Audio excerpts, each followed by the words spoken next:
Welcome back. This morning, we have new information following our report last Saturday from inside the Secret Service office investigating coronavirus-related scams. On Friday, Attorney General William Barr urged the public to report these suspected criminals. The Attorney General had already told U.S. attorneys to prioritize these scams, and now the Justice Department is recommending each office establish a coronavirus fraud coordinator. Joining us once again is CBS News senior investigative correspondent Catherine Herridge. Catherine, good morning. Well, good morning, Dana. What we know since last week is through a senior FBI official who told us here in Washington that they have seen a significant spike in COVID-19 cyber scams across the nation. And what the Bureau anticipates is that these criminals, Dana, will zero in on the states with the highest rates of infection: Washington, New York, and California. And we also saw new evidence this week that the criminals are tracking the headlines. The FBI revealed to our investigative team that they're seeing new scams involving government relief checks, as well as scams that are targeting individuals who are working from home. And the maddening part about this, Catherine, is that the most vulnerable population to coronavirus are the ones who are being targeted by this. So they're getting hit both ways here. What is the government doing right now to stop it? Well, one of the things that we're seeing are increased warnings from the federal government. We had some new images that were released this week by Homeland Security to show how they are interdicting what they believe to be counterfeit test kits that are coming into the United States.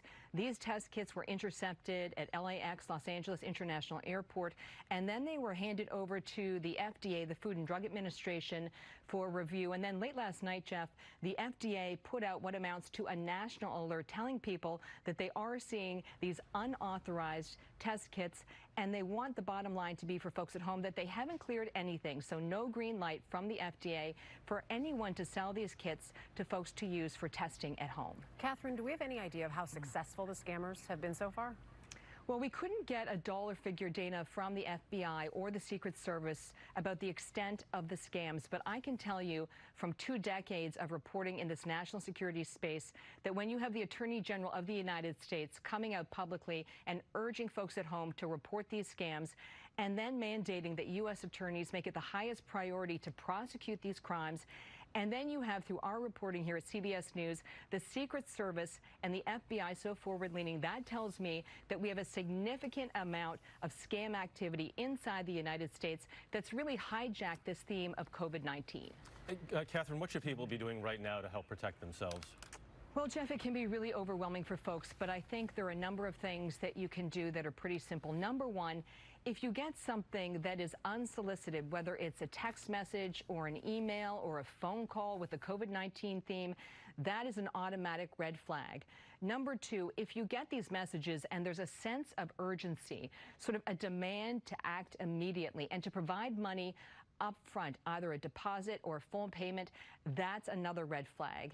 And the third thing is that you can do your own reporting. You can be your own investigator. If someone calls you at home, take their name, ask for their phone number. Sometimes that's simply enough to stop them in their tracks. And if you get that name and phone number, go on the web, look up the organization, give them a call, ask them if this person is working for them. And if you get an email in your inbox that looks like it might be official, offering you advice about COVID-19, just take a careful look at the address, because these scammers have addresses that look real, but it's usually off by at least one letter or one numeral. All right, Catherine, thanks very much. And anybody doing this, not that they're going to listen, but knock it off. Yeah. It is sickening at this time.